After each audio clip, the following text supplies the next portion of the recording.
Hello everyone, and welcome to this Python tutorial.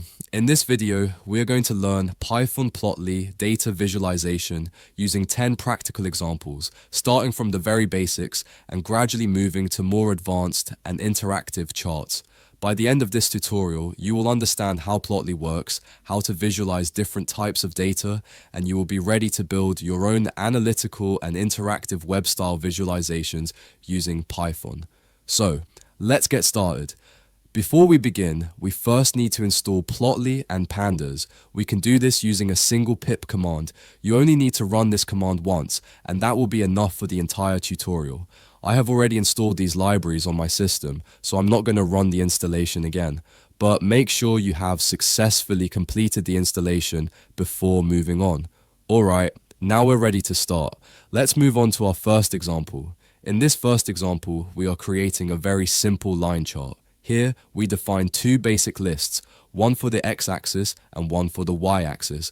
Then we use Plotly Express to create a line chart and display it.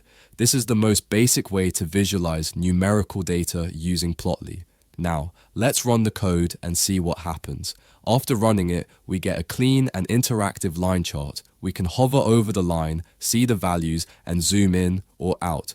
This example shows how easy it is to create interactive visualizations with Plotly.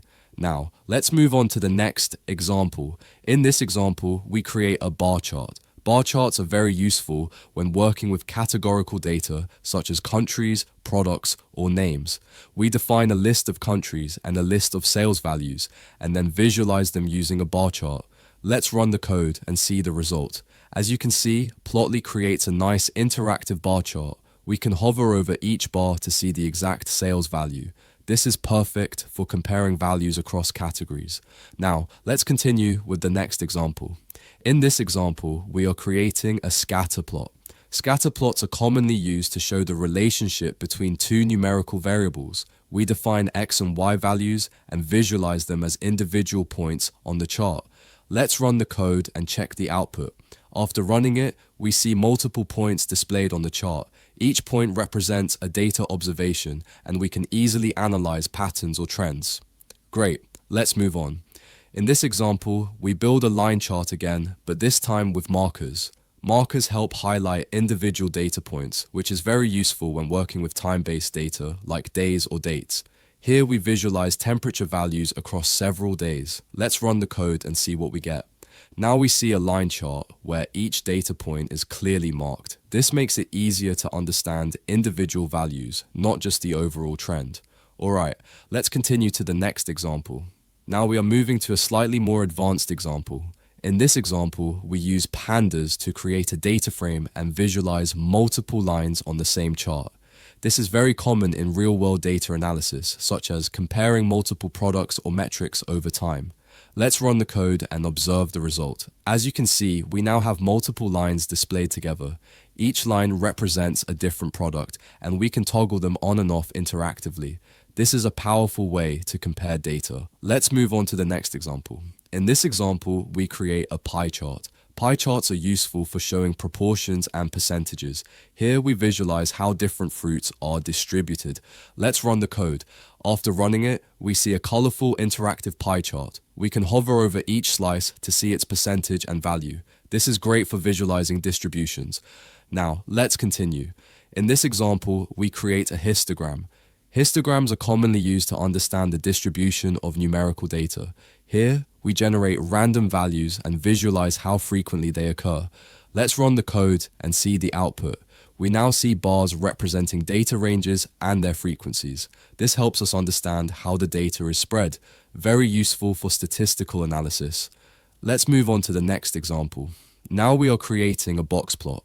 Box plots are extremely useful for identifying outliers and data spread.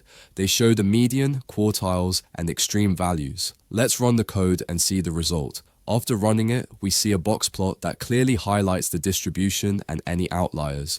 This is very helpful when analyzing exam scores or similar datasets. Alright, let's move forward. In this example, we create a bubble chart. Bubble charts allow us to visualize three variables at the same time using X, Y, and bubble size. Let's run the code. Now we see circles of different sizes on the chart. The size of each bubble represents an additional dimension of data. This is a great way to enrich your visualizations. Now, let's move to the final example. This is our most advanced example. Here, we use a real dataset and create a highly interactive visualization. We use colors, sizes, and hover information to make the chart more informative and dynamic. Let's run the code and see what happens. Now we get a beautiful interactive chart where we can filter by category, hover to see extra information, and explore the data freely. This type of visualization is commonly used in analytical dashboards and web applications. And that's it. You've just learned Python Plotly data visualization with 10 practical examples.